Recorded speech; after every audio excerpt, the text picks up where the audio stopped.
Now we'll continue with Professor David Crowther with a plenary session. We'll speak about the topic towards sustainability behind the circular economy. Synthesizing the professor's CV, that is, mentioned some relevant points of his experience and recognized career. The SRRNet was founded and is shared by the professor David Crowther of the University of Montfort in the UK. He is an expert and an international reference in the field of social responsibility and has been awarded with several distinctions. He is the editor of the Social Responsibility Journal, has published over 50 books and around 400 articles for scientific, business and professional journals.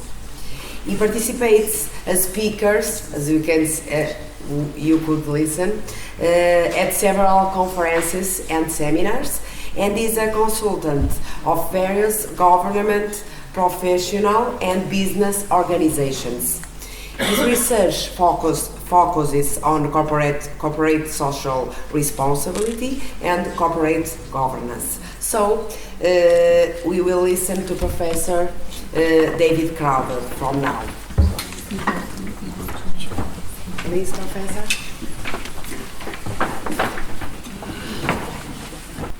So the average temperature of the planet is going to change. Well, we know it's going to change because we've already seen it's changing. It doesn't matter where you go. What people say to you is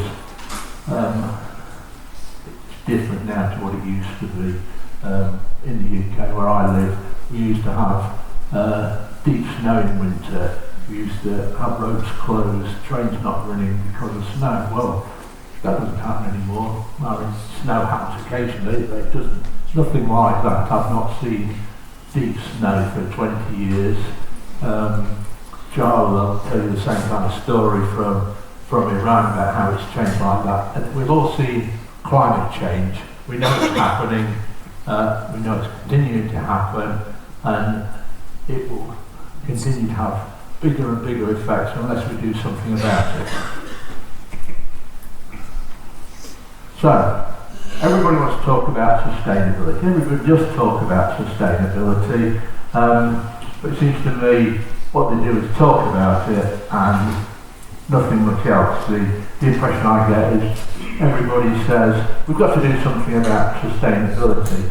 And by we've got to do something about sustainability, what we all mean is everybody except me has got to do something about sustainability because I'm not going to inconvenience my own life. Which is a bit of a problem, I think, because if we're all not going to change ourselves, then nothing's going to change, is it? And we're going to have a big problem. We can't rely on all those other people acting on our behalf because they're not going to do it for the same reasons we're not going to do it. So it's a bit of a problem. But we all talk about, when we talk about sustainability, we all go back to this. Sustainable development is development that meets the needs of the present without compromising the ability of the future generations to meet their own needs. That's considered to be the standard definition of sustainability, isn't it? And if you think about it, it's absolute nonsense. It's impossible for us to make decisions that do not affect the future. It's impossible for us to make decisions that do not affect the ability of people in the future to make decisions. We've been affected in the present by decisions that have been made by our ancestors, and that's been the situation for the last 50,000 years, and it continues to be the situation. So if we start with the definition of what sustainability means, that's absolute nonsense, that's impossible, how are we going to ever get to what we need to do about sustainability? We don't start from the right place, we're not going to get to the right place, are we? Because we're not talking about the right thing. but we can still continue to talk about Brundtland's definition. So I'm going to talk about some different issues I think are important and see if that can lead us in a different direction. And at the moment, we've got things seriously wrong, haven't we? We've got a big problem, because we've got the president of the most powerful country in the world, the person who publicly announces that he's a genius, but at the same time says climate change is not happening, environmental problems don't exist. The only problem about coal is people are not buying American coal because they don't want to use it, so I've got to introduce legislation to make people make sure that pits stay open and people work, and we've got to use the coal. And that kind of attitude to environmentalism, to say, and also this genius seems to think America's all that matters, and we can treat the environment in America like it's self-contained, and the air doesn't fly across the whole world and pollution doesn't affect the whole world. It doesn't actually say when he goes and sees all the devastation of forest fires, of floods, etc. around America, he doesn't say anything about environmentalism then, but he's quite clear, and he's not alone in this. Our leaders are not willing to accept that we've got a problem. So we have to rely on school children to tell us we've got a problem. And that's a big problem, isn't it? It's disgraceful that we accept that our children have got to tell us there's a problem for the world before we do anything about it. Things are not right when that's the situation. So, I'm sure you all know what Earth Overshoot Day is, do you?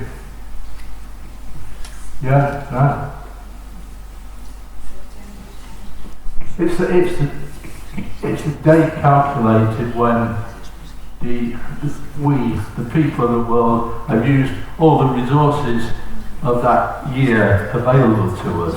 So at Earth Overshoot Day, we go into overdraft. We're using more resources than exist that we can create for that year, which obviously means things are not sustainable. And if you look at the dates, you can see year by year that date is getting earlier.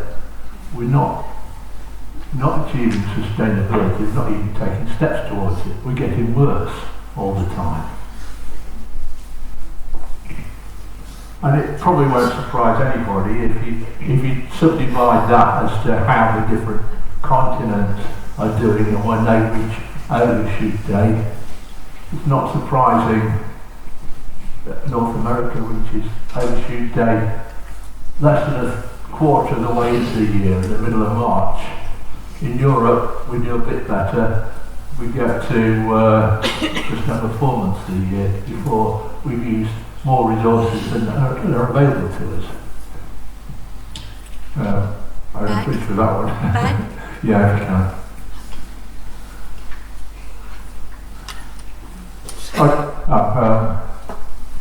Africa never overshoots, it never overuses the resources available.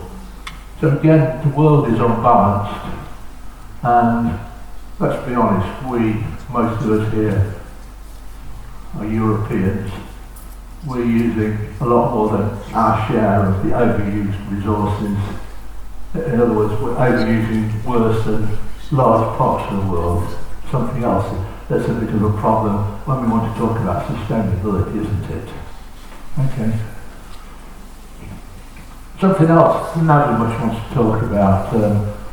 Charles started investigating this, which made me interested, but if you start to investigate the minerals of the earth and how close we are to having used them all up so there's no more available, you can see something like copper in 20 years will have exhausted, will have mined, extracted all the copper that's available, there won't be any left for us to use. That's a bit of a problem, isn't it? Because we all need copper to actually exist. And if it's all being used, where's that going to come from? Things like tin and zinc going to run out in 10 years' time. Things like the rare earth metals going to run out any time. There's very little left. So in the near future, if you rely on your smartphone or your laptop or your iPad or whatever, tough, it won't work because there's no materials left to make anymore. So we've got problems, haven't we? And that's apart from the fact that the remaining rare earth metals that do exist, most of them exist in China, and so we have to rely on the Chinese to make them available to the rest of the world. Another problem we're not recognising, if we don't recognise problems, we can't start to address what we need to do for sustainability.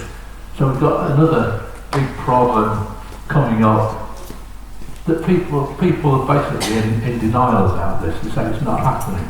We won't run out. But of course we will run out. There's a finite amount of everything, and once it's used, it's used. Even though we recycle and reuse, the demand continues to increase.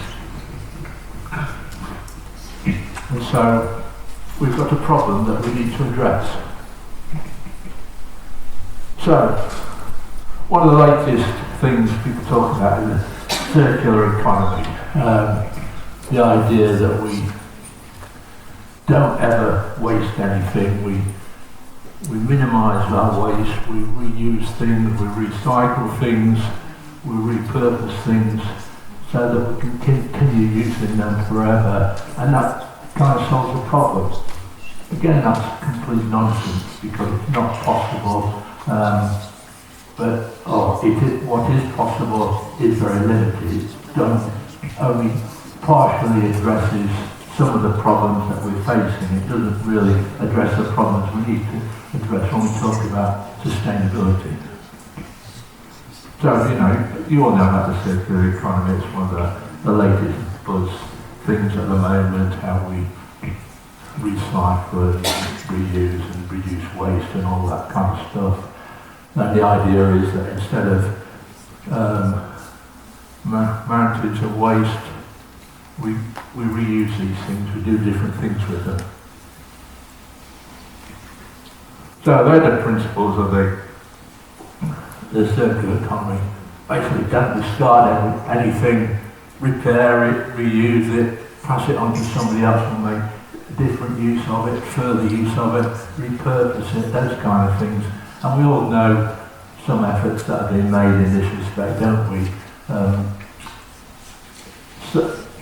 Such to people like us, prosperous people like us in Europe, so that we don't actually have to do the things that need to be done. We think we're taking steps when we recycle our bottles and those kind of things. So the idea is these things no longer happen, great big mounds of rubbish. Perhaps it won't happen quite so much in future when some of the less developed countries around the world have decided that they will no longer accept the rubbish we want to dump on them. We've got to do something with it ourselves. That might focus attention a little bit, but it's not really what addresses the problem, is it? And this is about repurposing. This is one of the oil rigs in the Gulf of Mexico, and because they're no longer used to extract oil, they've been repurposed to extract cobalt from seawater so that the cobalt can be used in battery production. This is supposed to be one of the wonderful examples of repurposing that people talk about. And we all know what this is, don't we? We've all seen this kind of situation all over the world. Rubbish. Okay. And we've all seen, we all know about this, don't we? This is Nike, I think, making a big deal about reusing plastic, recycling plastic, so that it no longer becomes rubbish, it gets turned into trainers, and there's factories making making lots of laces for trainers out of reusing plastic.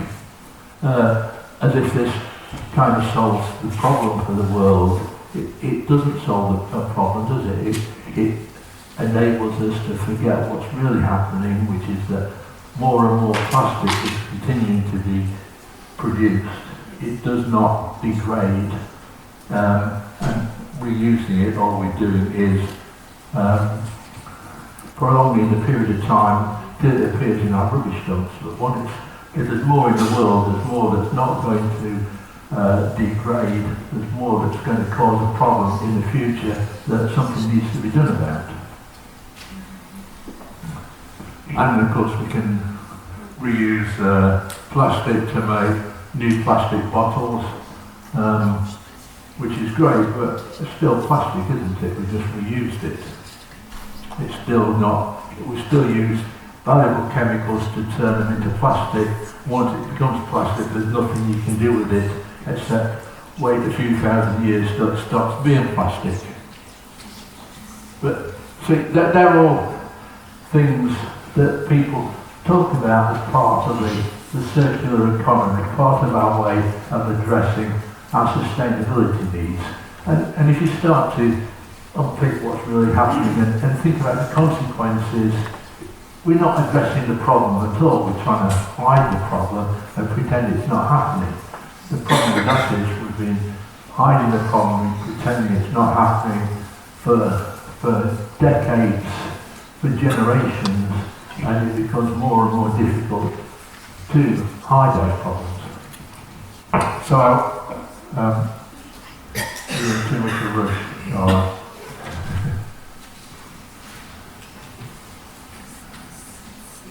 If you could go back a few.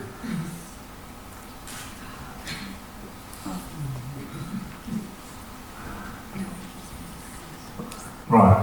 So this is what I want to talk about. The things that do matter when we're talking about sustainability. It's not about making sure we don't change options for future generations. Of course we're going to change options. We change options by actually existing, never mind doing anything. So forget about that, focus upon the important things. And this is what sustainability is really about. These are the issues we need to address if we're going to address sustainability. Forget about the circular economy, forget about all the latest techniques, forget about all the things that are disguising, and focus on these 4 things: equity, utility, commitment, and valuing the future correctly.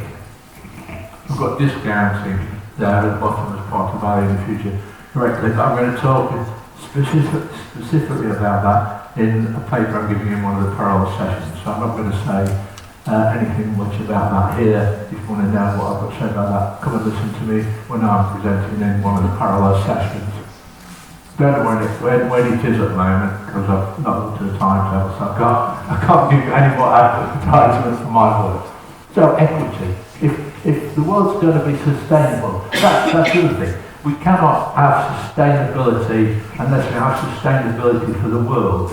It doesn't work in any other way. So we've got to have equity, which means we don't have kids living in slums like that while others in different parts of the world live in a pleasant environment. We've got to have an environment where everybody is not necessarily equal, but sufficiently equal not to cause any problems. Because if we don't have that, we don't have equity, and if we don't have equity, we have conflict, we have discontent, we have economic migration, those kind of things. They'll continue. So we've got to do something about that. The starting point is trying to ensure equity exists around the world.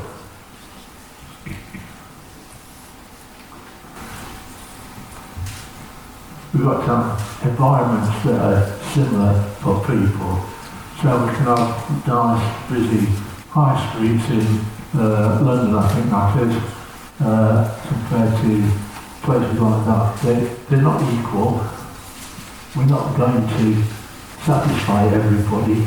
If we've got those kind of disparities around the world, we can't possibly have sustainability when we've got that kind of disparity. But to talk about utility.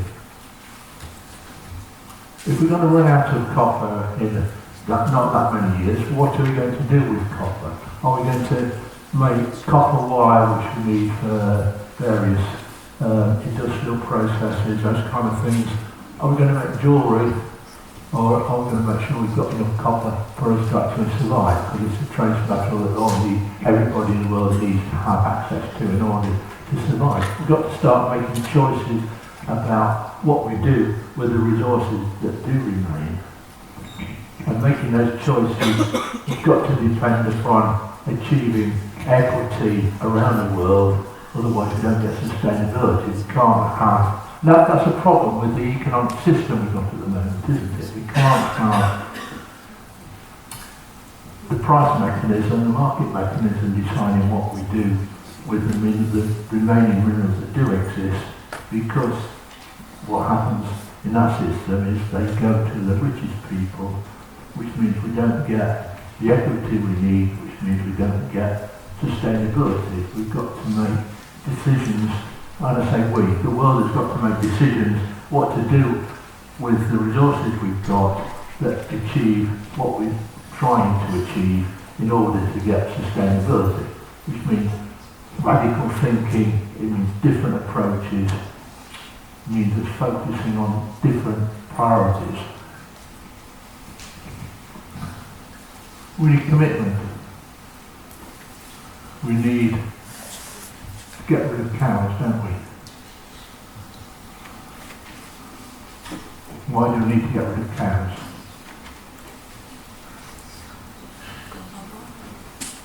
Sorry? Global warming. Yeah, well, yeah. If we eat beef, if we drink milk, we're making a serious contribution towards global warming. We're doing our best to ensure that the world does not become sustainable. Why does that happen? Well, apart from the methane that cows produce, they produce more, the cows produce more greenhouse gases than almost anything else. We're contributing towards deforestation while forests are chopped down so we can feed corn to cows. We contribute, if we eat meat, we're contributing to red meat, we're contributing towards our own ill health, which means we've got to use resources to combat the negative effects that eating meat has. This is big news in the UK. People talking about not eating beef, not eating red meat, those kind of things. I don't know if it's said the same in other parts of the world. It's definitely a recognised factor where I live. So we should all become vegetarians so we don't need cows. We don't have to reduce the oxygen supply of the planet by chopping down the forest. We don't have to contribute to global warming from the pollution from cows. But basically, I think we need commitment. We need, each of us personally need to say, we've got to change what we do in order to enable the world to get somewhere closer to sustainability. It's no longer somebody else needs to do something. We individually have got to do something. This is just one example of what we've got to do. This is another example of what we've got to do. Electric cars, they're going to solve the problem of the future, aren't they? That's what we've been told. You know, cars are going to become electric, that's going to solve our problem. Again, that's ignoring the problem and selling us nonsense. Cars are not, even if they're powered by electricity, are not going to solve any problem. They're going to continue to contribute to the problem. Apart from the pollution, and studies have said half the pollution that exists in the world is caused by wear and tear on the cars, rubber coming off the tyres, those kind of things, not from the exhaust gas from the cars. So we don't get rid of the pollution by having electric cars. We've got to produce that electricity. We've got to have materials that we use to make the cars, which means some of the scarce resources that we might need for other purposes are going to go into cut production of cars. If we change to electric cars, all we're doing is dragging out the problem a bit further and saying we don't actually have to focus on the important things. Personal transport does not enable us to achieve sustainability, and we need to recognise that and do something about it. Now, in most parts of the world, certainly where I live, we definitely do need to do something in order to be able to manage without cars, because the whole economy is geared towards being able to transport yourself when you need to transport yourself, and there's no alternative in many parts of the world. So we've got to do something about personal transport. If we're going to treat sustainability seriously, we've got to demonstrate that commitment by doing something. So if you start to investigate how you can do something about changing the world, about heading towards sustainability, you've got to recognise what it is that's important and what creates the biggest problems. So yes, the biggest problem at the moment is energy production. Decarbonising energy production will take us 60% of the way towards addressing the problem. Things we don't talk about, things we're not allowed to talk about. Population control. Population control is one of the biggest contributions to, well, not population, lack of control of population. An ever-increasing population means we need ever-increasing amount of resources of all kinds to address those needs. That's 20% of the problem. That's something we need to do. We've got to give up eating meat. We've got to give up driving cars. And we've got to replant a few forests here and there. And we don't need to just stop the Amazon. We've got deforestation taking place all over the world for, I don't know, the last 100 years in significant amounts. We've got to do something about it all over the world. It's not the problem of the South American countries, it's our problem, and we've got to do something about it because we want sustainability for ourselves, which means we've got to take some action.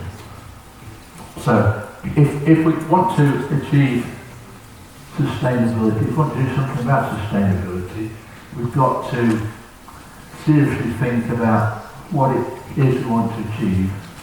And when I talk about sustainability, it's not an elastic concept. We can't take steps towards being sustainable. We can't, because all we're doing is being maybe less unsustainable. That's not achieving sustainability. That's not being as badly unsustainable.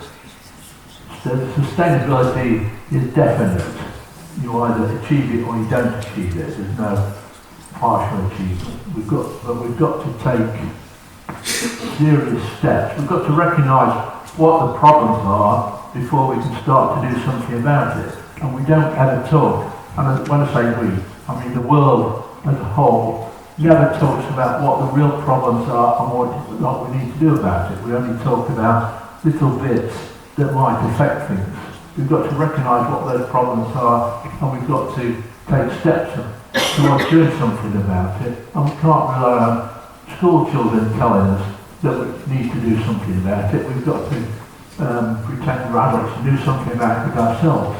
And that includes our leaders. If we elect leaders who behave like Trump, then we might as well give up. We've got to, that's part of, when you start to consider it, all these problems become interrelated. So sustainability is an important concept.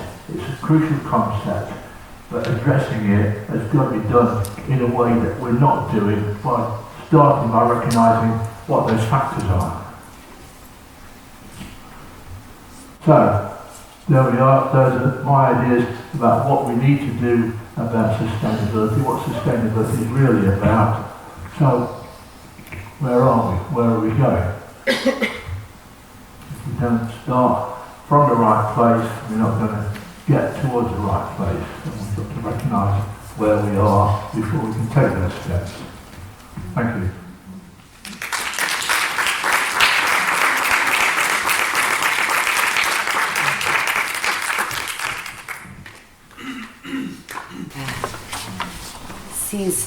Since we have this opportunity, I think, Professor, if you accept, now we could have some minutes for discussion, questions, and reflections.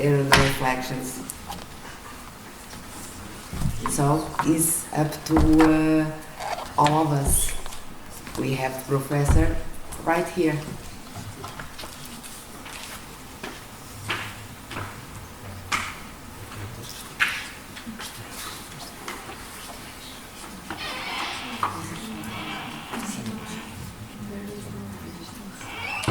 Any questions? David? Yeah. You suggested that we should not eat meat. I know that's a discussion point nowadays. Do we have enough resources to fulfill our hunger? And do we have enough knowledge how to do it? Do we have enough better, good weather, fertile environment? Yes, of course we do. The amount of calories needed, of food needed to create the calories of consuming meat is vastly more than the calories we make. In other words, it takes more calories to produce the calorific value of meat than it does to actually start with the vegetables themselves and use that. And if we stopped eating meat, there'd be more food for the world. We might not get burgers, but we'd get something we could eat. There are burgers available, non-meat burgers, taste like meat. Well, it's simple, isn't it? It's nothing to do with cost, is it? You either make the world sustainable or we go extinct, simple problem. So what price would you want to put on survival rather than extinction, Yeah. Yes, I thought it was very interesting. I agree with you with this responsibility, but I think we are all in this problem, the prisoner's dilemma, in a sense. If I do something to save the world on my own, and all the others don't do anything, then nothing will happen. So then we all think, wait for the others. And you have this problem. When is it rational to do something? So my question is how, and of course the problem is this creates general irrationality because nobody does anything. It just continues. But the problem is how do you solve this dilemma? But look, if we all continue to say somebody else's responsibility, not mine, we all continue to do nothing. And that's where we are at the moment. You're absolutely right. But is that really a tenable position? The world becomes unsustainable because we all say it's not my responsibility, somebody else has got to do it. You personally have not got to say, I'm not going to do anything unless anybody else does. We're all doing that. You've got to take responsibility for yourself. You've got to take responsibility for yourself and do those things. I've got to take responsibility for myself and do those things. Everybody else has got to take those responsibilities to do those things. And if we don't, we're not going to get anywhere. So it's easy to say, well, we're in this prisoner's dilemma situation, well, I won't do anything unless somebody else does something. But that's what's been happening. So we rely on a 16-year-old kid from Scandinavia to tell us there's a problem. And is that really what we want to do as human population? Say we rely on this kid to tell us that we've got a problem when we all know it is and we all know we need to do something about it. Is that really how we value the world? Is that really how we value ourselves? I don't think it is. I don't. So, if I was a politician, I'd tell you the solutions. The solutions would be what all politicians tell you: elect me as head of the world, and I'll solve your problems. That's rubbish, isn't it? I'm not here to say how to solve those problems. I'm here to say, unless we recognise what those problems are, we've got no chance of solving them. David, one important point you mentioned about the Swedish girl who's sailing by using solar energy. Don't you think the government should do something from primary school level, so we grew up by understanding what is called sustainability? Yeah, but you're shifting the blame to somebody else. I'm not. We're doing. That's why we're here. You are here. We're doing something. I'm not here to give answers. I'm here to say, if we don't recognise a problem, we're not going to address it. And if we say it's up to the government, our government is people we've elected. We've said we trust you to go to run the country on our behalf. So we don't need to bother doing anything. The government should do it. I'm not personally not responsible. It's somebody else's responsibility. If you think the government should be doing these things, you should be contacting your MP, and if that doesn't get you anywhere, you should be standing for Parliament yourself to say, I'm going to change things. If you don't take responsibility, you can't expect anybody else to change them. I've already done it, and now my local school will have vegetarian food. So they will learn how to cook, how to grow, and they're starting.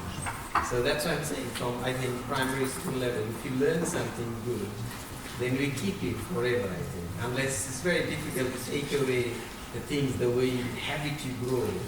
Eating your burger, that's kind of habit you grow. It's difficult to get rid of. For the children, childhood, you learn what is good, sustainable. I think it's maybe you will reduce lots of problems in this problem. Here's the step, yeah. We are looking at the business community that should come up with Sorry. an idea. I'm just adding to your answer to him. That's the reason we're looking at the business community also. They should innovate something which is not just for their profit. You're doing exactly the same thing. Somebody else should do something. Yes. What are you doing? What you're doing, it has to be ethical. It's not just how we're doing it. It's like... Yeah. I've got two questions. I'd like to, first one, I'd like to take it back to the definition of sustainability, which we understood at the beginning of the talk. You disagreed with the definition, you thought it was rubbish, and you said it's impossible. Now, what about that it's impossible to do anything which does not affect the future generation? So does that include the solutions which you gave as well? Because the solutions which you gave at the end, that means you think it will not also affect the future of our future generation? And also the second question is, you said we should give up cars. So what alternative are you proposing to that? Do we go back to the days of cat and horses? Look, I'm not here to tell you the answers. Go to your politicians for the answers. You know, they say I know the answers. I'll good business consultants, but they say I know the answers. They're what I say. I'm saying if we don't recognise the problems, we've got no chance of finding the solutions. So in terms of do we affect the future? Of course we do. We cannot fail to affect the future. We cannot fail to affect the choices around the future generations by the things we do. And the things we do change the environment, don't they? We make things, we consume things, we destroy things. It affects the choices around the future generations. And if we increase the population, we can affect the future greater. There's no point pretending sustainability is about not affecting the choices of the future. Of course they change, just the same as they change by what our parents did and what our grandparents did.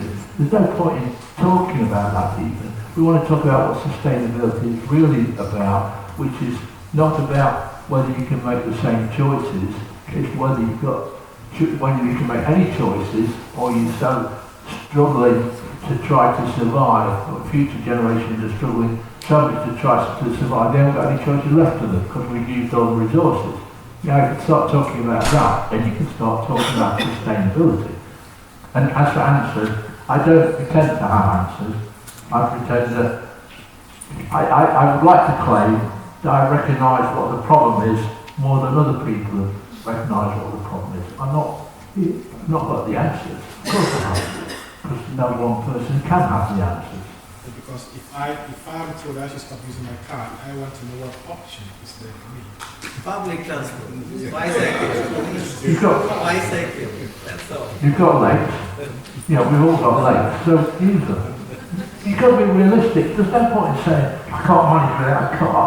In the future, people won't have a choice, so you might as well recognise facts instead of saying, somebody's got to solve what I do without a car, because how can I get around? If you need to get around further than you can walk, come up with a solution that is sustainable. Don't expect somebody else to do it for you. Don't expect me to come up with the answers. Yeah. So thank you, David. Just going back to the issue of responsibility. I remember when I was doing some research, some researchers on sustainable consumption take the view that trying to talk about consumer responsibility is also a problem on itself, because it allows some critical stakeholders, I will use that word, who should be the ones their attention should be focused on, to simply shift that responsibility, in terms of language. That sometimes when you focus on the little things people do, it can affect the bigger picture. So there's that argument as well.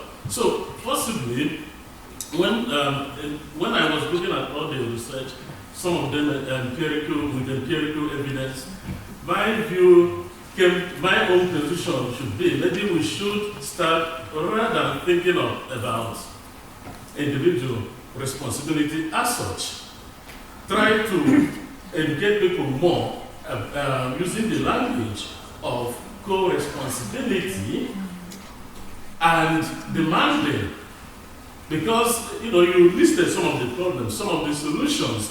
When people start thinking as individuals, it's all about me doing some things without realizing there are bigger people in place, like corporations, like governments, it may distort the picture. So that's my view in that sense. I hope I'm clear. I think so, but all you're doing is shifting responsibility, because you can't get away from the fact that sustainability or responsibility starts with individual personal responsibility for what's happening. And all you're doing is saying, I want to allocate that, my personal responsibility, somewhere else. Of course, you then move from personal responsibility to some forms of collective responsibility that we can debate what the form should be, and we should debate what those forms should be. But unless you start with personal responsibility, you don't ever progress anywhere.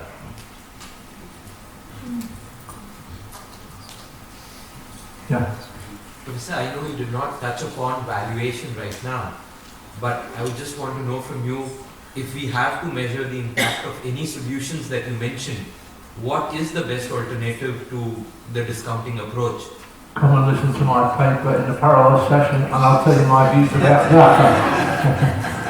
Because I've got views about that. Yeah. I'm very interested in one of the practice you mentioned that you are addressing the problem, which is the population control. Talking about the population control, as where I originally come from in China, as most of you here heard of the one-child policy. And back then, created a huge controversial criticism by China's this policy. But nowadays, just a few facts. China tried to abolish the one-child policy, tried to encourage the second two-child policy. And guess what? And not many households actually want to have two-child. because of the burden, social burden, economic burden, various things. So my question here is, when you recall, or when you think about different countries of the practices that we're now in Australia, back to 5 years ago, 5 or 6 years ago, the government actually encouraged population. And one of the campaign was one child for mom, one child for dad, one child for the country.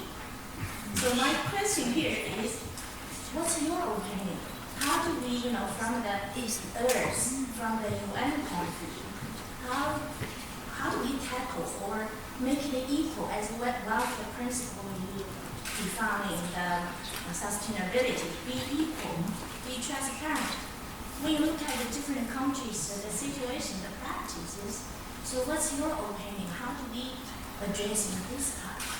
Okay, well, first thing I want to say is population is not dependent upon how many children are born. It's dependent primarily upon the change in population. It's dependent upon how long people live. The longer the life is for people, the more generations exist, the more the population increases. So population is a factor of how many people are born and how many people die. And what we've seen over the recent past and what we continue to see in prosperous parts of the world is life expectancy continues to increase and population continues to increase for that reason. So, how do you control population? It's a difficult problem, but it's not my problem, is it? It's the world's problem. If you want to flip an answer, say, don't worry about people being born, make sure they die sooner, and that'll solve the problem, won't it? But I'm getting old, so I'm not going to recommend that course, am I?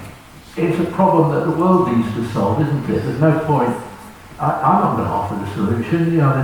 There's only two things you can do. Have fewer people born and make sure more people die. There aren't any other choices, are there? But it's not my decision. And I say at my age, you know which one I'm going to choose, don't you? So, sorry, but I'm going to answer that.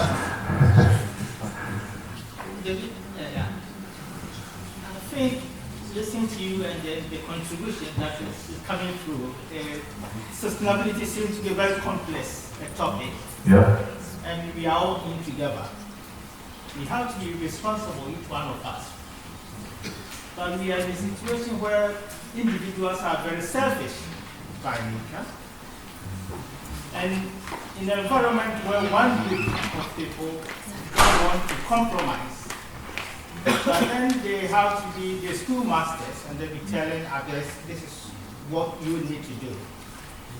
So my view is we need some sort of reinforcement, even if each one of us wants to become more responsible and want to become deviant in some respect. Then we need to have some rules to make sure we are enforcing this and then people become responsible. But if the United States, for instance, don't want to do it, don't you think then we are losing the battle on the sustainability? Are we winning the battle or we are losing the battle on this debate? Well, I think the answer is obvious, isn't it? At the moment we're losing the battle. It's a question of whether we want to do something about not losing the battle. But, if the population of the world as a whole decides we're not worried, we're going to carry on as we are, and the human population will die out in 3 generations, and the Earth will eventually recover and maybe some other kind of organism will rise to superiority, like the dinosaurs and others. But that's a valid choice. But it's a choice that the population of the world should take, And if you need some incentive yourself, just think, do you care what your grandchildren will think about how you behave? Do any of us care what our grandchildren will think about how we behave? And if you do care, and most people would care if they actually thought about it, you do something about it. That's as big a motivation as you can get, not somebody like me coming along and saying to be better. Your grandchildren, your legacy, that's the motivation. Yeah. Professor David, thank you for your excellent presentation. I have two questions for you after listening all the comments and the challenging questions that were raised before. The first one is concerning the action of higher education institutions. I would like to know more on your thoughts about the responsibilities. What are the responsibilities and what are the lines of action that you suggest for higher education institutions to spread the culture of sustainability?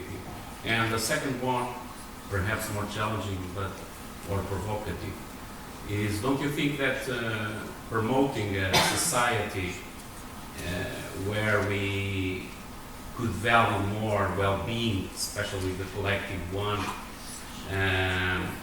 comparing to the valuing of wealth, don't you think that that would be a pathway for fostering sustainability? Okay, I'll answer that second one first, if you don't mind. Do I personally think it would be better if we valued welfare and happiness more and made it it would be a better world? For me, yes, it would. But I'm one out of 6.5 billion. So, what does everybody else think? There's no answer to that except the communal answer about what do we really want out of our lives and such like. That's not my answer, so I'm not going to answer that. It's a collective answer. And that's what's the role of higher education? What's the role always been of higher education? To facilitate people to understand, analyse problems and think about problems and solutions. That's what we're here to do, to facilitate people to make decisions. So what's changed? Nothing. But you don't facilitate people to think about it, to analyse problems, make decisions by saying this is the answer, do this, this and this. So I'm not going to do it. Teach people to think what the problems are and how to approach the solutions. Teach people individually, and if we do that, then that's what we're succeeding as educators. Yeah. So David, my question is that when we're talking about everything, where do you see media fits into this? What is the role of media in promoting sustainability? Like you mentioned higher education. What is the role of media in promoting sustainability?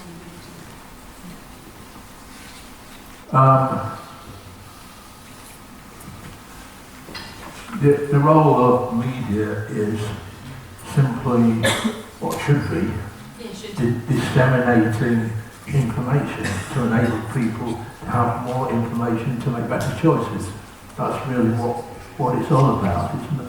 And again, that's what I see my role as, disseminating my ideas, and hopefully people will think about them and maybe react. That's what media should be doing.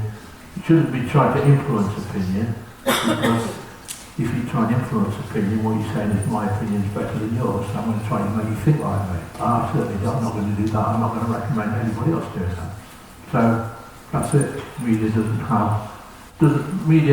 have the role it thinks it should have. It should have the role that I think it should have, which is disseminating information. Thank you so much for providing an excellent network to discuss the sustainability issues. My question is that you discussed in the slides about the equal distribution of wealth and with regard to the population control. In many poor countries, people are giving birth to just to increase the earning hands. So what suggestion would you give to those people to change their mindset to control the population? No, I'm not going to give suggestions to poor people whether they should have more or less children or anything like that. That it is a world problem that needs to be addressed by the world. All I simply said was if we don't have equity, we can't have sustainability, we have conflict, we have things like economic migration. And I haven't said what the ideal population of the world should be. If I'm biased, I say as long as I'm in it, I don't care that much. But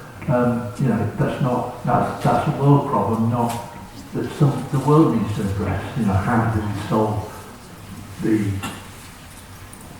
equity to make sure there aren't these problems, and how do we sort out the economic allocation of resources so that everybody's okay, and how many children should we have, how many people should we be. That's not my problem, so it's everybody's problem, so I'm not going to answer it. As I keep saying, I'm not here to give answers, I'm here to say if we don't start with the right problems, we're not going to arrive at answers. Hopefully the discussions we have during these next 3 days will enable us to take a few little steps towards arriving at those answers. Collectively, not me personally.